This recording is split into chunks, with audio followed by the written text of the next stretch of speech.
Welcome to the Social Lens and thank you for watching. South Africa's struggle with electricity supply has been a long-standing issue, impacting industries, businesses, and daily lives of its citizens. In a recent development, the National Energy Regulator of South Africa, Nersa, has approved guidelines for implementing load shedding up to stage 16, marking a significant shift in the country's energy management strategy. This comprehensive report aims to delve into the intricacies of this decision, examining its background, implications, and the measures taken to mitigate the impact of load shedding on the nation's electricity grid. The journey towards implementing load shedding up to stage 16 traces back to the inception of regulations governing electricity management in South Africa. Initially established in 2010, the regulations allowed for load shedding up to stage 4, representing a removal of 25% of the base load. Over the years, subsequent revisions in 2017 and 2019 expanded the capacity for load shedding up to stage 8.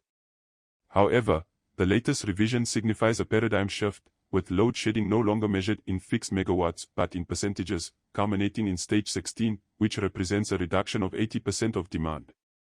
The approval of guidelines for load shedding up to stage 16 was a collaborative effort involving experts from various sectors, including Eskom, the energy-intensive user group, metros, and regulatory bodies such as Nersa. This multi-stakeholder approach aimed to address the complexities of managing higher stages of load shedding while ensuring grid stability and preventing a nationwide blackout. The revised Code of Practice introduced several significant changes to streamline the process of load shedding and enhance grid resilience. All the different levels of load shedding have been combined into one system, making it easier to understand and manage.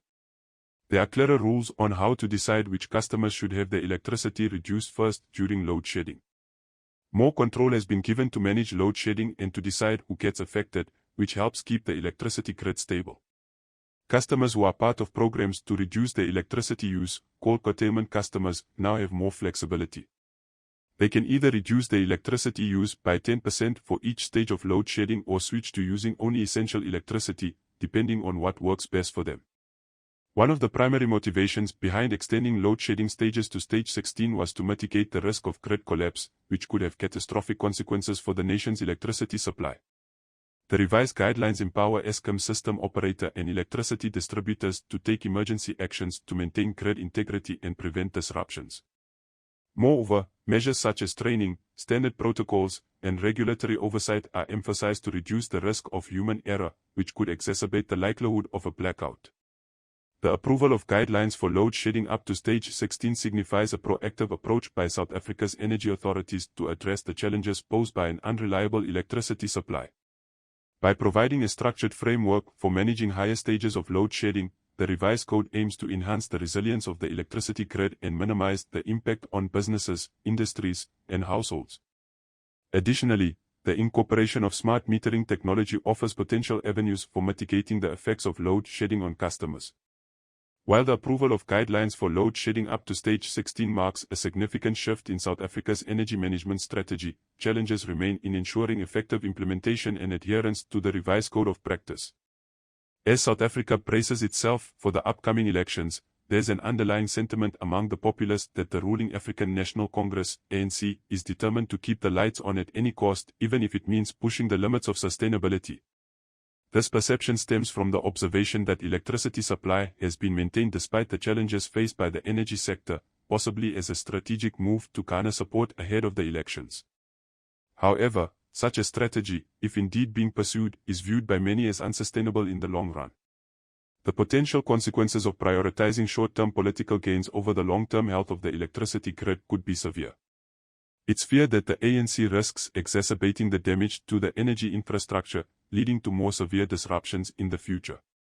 The announcement of guidelines for load shedding up to stage May 16 be seen as a preparation for addressing the looming challenges post-elections. While there is currently no concrete evidence to support the notion that the ANC is deliberately keeping the lights on to retain power, there is a prevailing skepticism fueled by historical precedents where political parties have prioritized electoral interests over the broader welfare of the nation. As the political landscape evolves and the energy sector continues to face scrutiny, only time will reveal the true motivations behind the government's actions. Whether the implementation of stage 16 load shedding becomes a reality post-elections remains uncertain, but it underscores the importance of ensuring transparency, accountability, and responsible governance in managing South Africa's energy crisis.